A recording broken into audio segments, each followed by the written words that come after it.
Chapter 1. Mr. Jones of the Manor Farm had locked the henhouses for the night, but was too drunk to remember to shut the pop-holes. With the ring of light from his lantern dancing from side to side, he lurched across the yard, kicked off his boots at the back door, drew himself a last glass of beer from the barrel in the scullery, and made his way up to bed, where Mrs. Jones was already snoring. As soon as the light in the bedroom went out, there was a stirring and a fluttering all through the farm buildings. Word had gone round during the day that old Major, the prize middle white boar, had had a strange dream on the previous night, and wished to communicate it to the other animals. It had been agreed that they should all meet in the big barn as soon as Mr. Jones was safely out of the way. Old Major, so he was always called, though the name under which he had been exhibited was Willingdon Beauty, was so highly regarded on the farm that everyone was quite ready to lose an hour's sleep in order to hear what he had to say.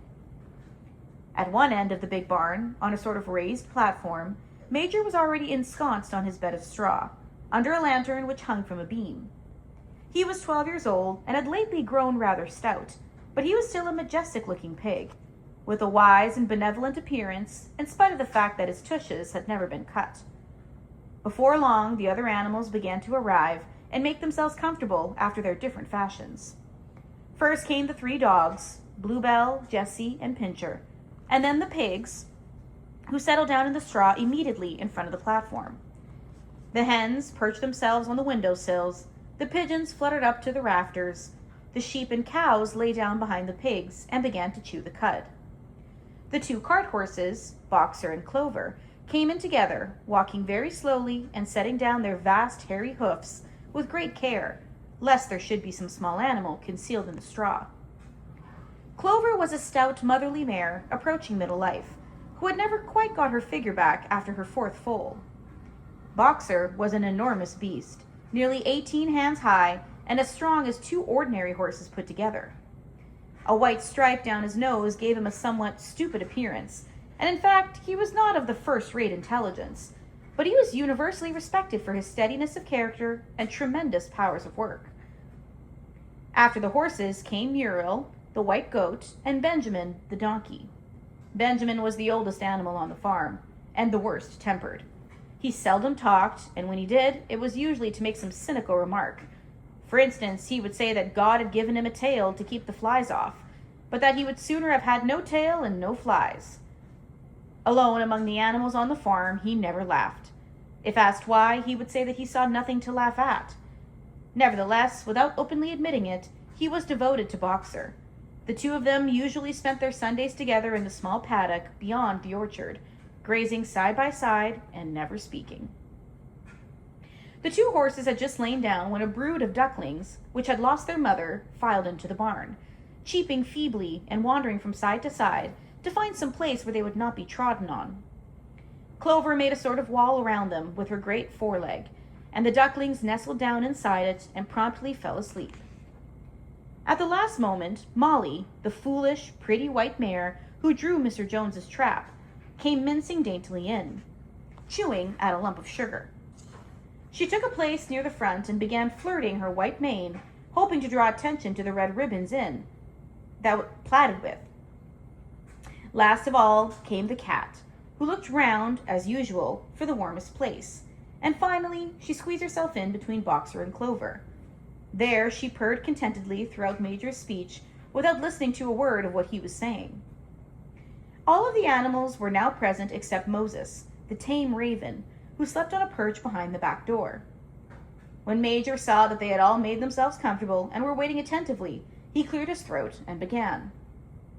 "Comrades, you have heard already about the strange dream that I had last night, but I will come to the dream later. I have something else to say first. I do not think, comrades, that I shall be with you for many months longer, and before I die, I feel it my duty to pass on to you such wisdom as I have acquired. I have had a long life, and I've had much time for thought as I lay alone in my stall, and I think I may say that I understand the nature of life on this earth as well as any animal now living. It is about this that I wish to speak to you. Now, comrades, what is the nature of this life of ours? Let us face it, our lives are miserable, laborious, and short. We are born, we are given just so much food as will keep the breath in our bodies, And those of us who are capable of it are forced to work to the last atom of our strength. And that very instant that our usefulness has come to an end, we are slaughtered with hideous cruelty. No animal in England knows the meaning of happiness or leisure after he's a year old. No animal in England is free. The life of an animal is misery and slavery. That is the plain truth. But is this simply part of the order of nature? Is it because this land of ours is so poor that it cannot afford a decent life to those who dwell upon it? No, comrades, 1,000 times no. The soil of England is fertile. Its climate is good. It is capable of affording food in abundance to an enormously greater number of animals than now inhabit it. This single farm of ours would support a dozen horses, 20 cows, hundreds of sheep, and all of them living in comfort and a dignity that are now almost beyond our imagining. Why then do we continue in this miserable condition? Because nearly the whole of our produce, of our labor, is stolen from us by human beings. There, comrades, is the answer to all our problems. It is summed up in a single word: man. Man is the only real enemy we have. Remove man from the scene, and the root cause of hunger and overwork is abolished forever. Man is the only creature that consumes without producing. He does not give milk. He does not lay eggs. He is too weak to pull the plow. He cannot run fast enough to catch rabbits. Yet he is lord of all animals. He sets them to work. He gives back to them the bare minimum that will prevent them from starving. And the rest he keeps for himself. Our labor tills the soil. Our dung fertilizes it.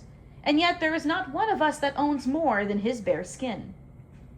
You cows that I see before me, how many thousands of gallons of milk have you given during this last year?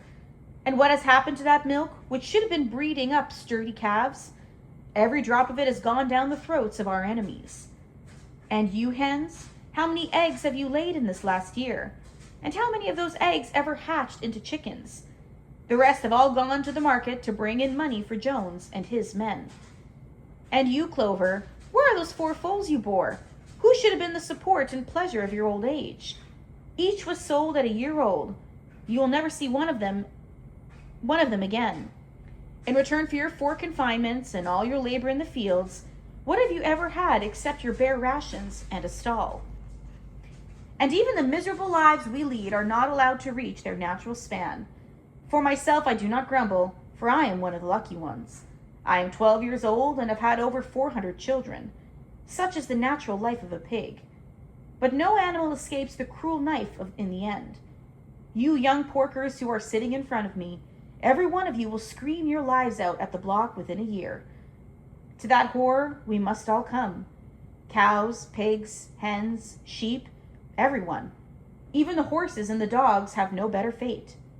You, Boxer, the very day that those great muscles of yours lose power, Jones will sell you to the hacker, who will cut your throat and boil you down for the foxhounds. As for the dogs, when they grow old and toothless, Jones ties a brick around their necks and drowns them in the nearest pond. It's not crystal clear then, comrades, why all the evils of this life of ours spring from the tyranny of human beings. Only get rid of man, and the produce of our labor would be our own. Almost overnight, we could become rich and free. What then must we do? Why, work night and day, body and soul, for the overthrow of the human race. That is my message to you, comrades. Rebellion. I do not know when that rebellion will come. It might be in a week or in 100 years. But I know, as surely as I see this straw beneath my feet, that sooner or later justice will be done.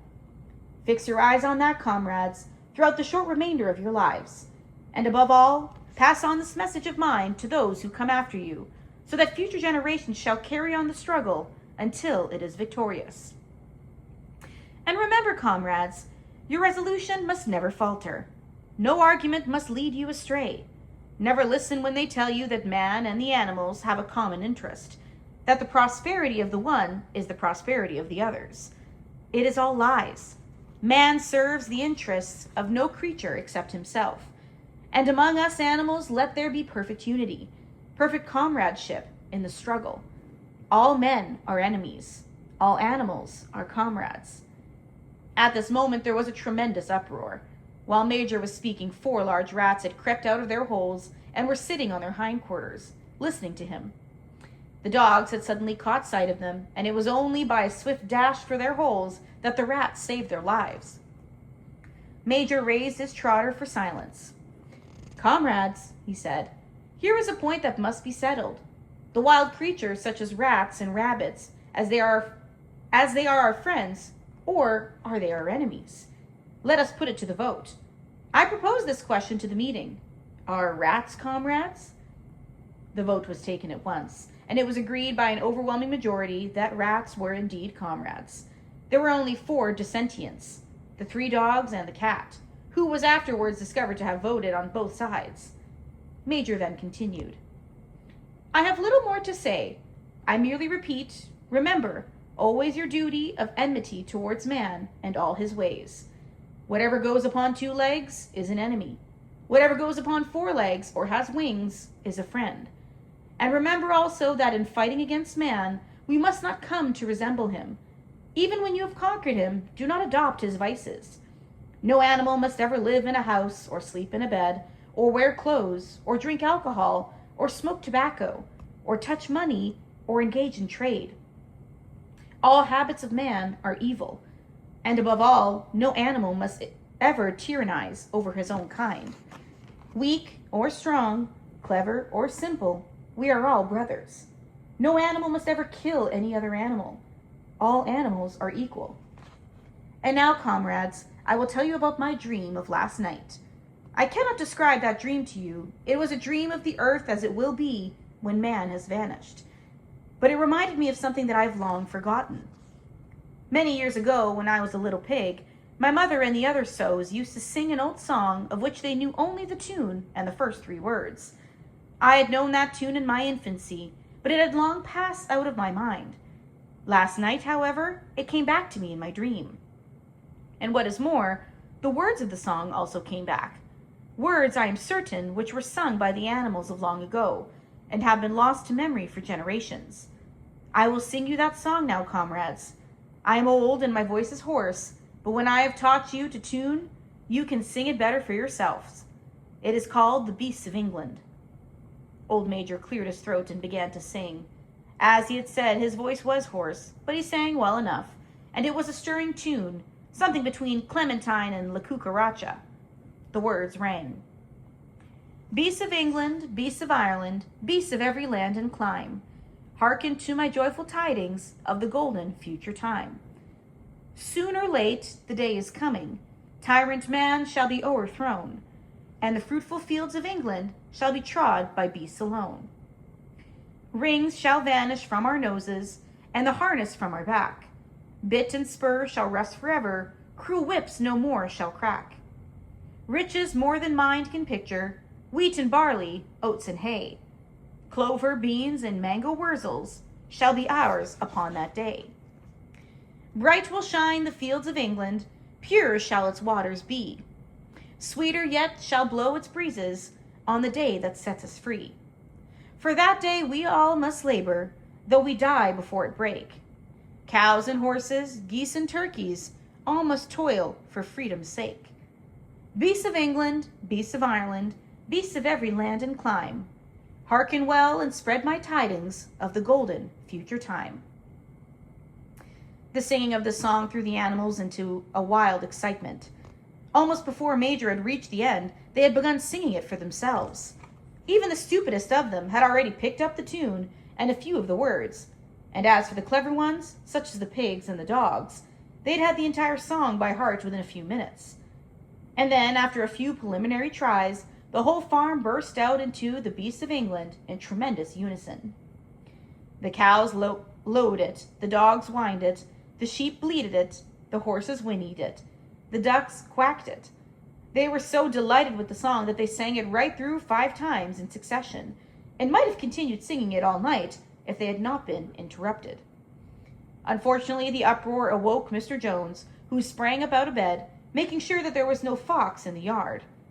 He seized the gun which always stood in the corner of his bedroom and let fly a charge of number 6 shot into the darkness.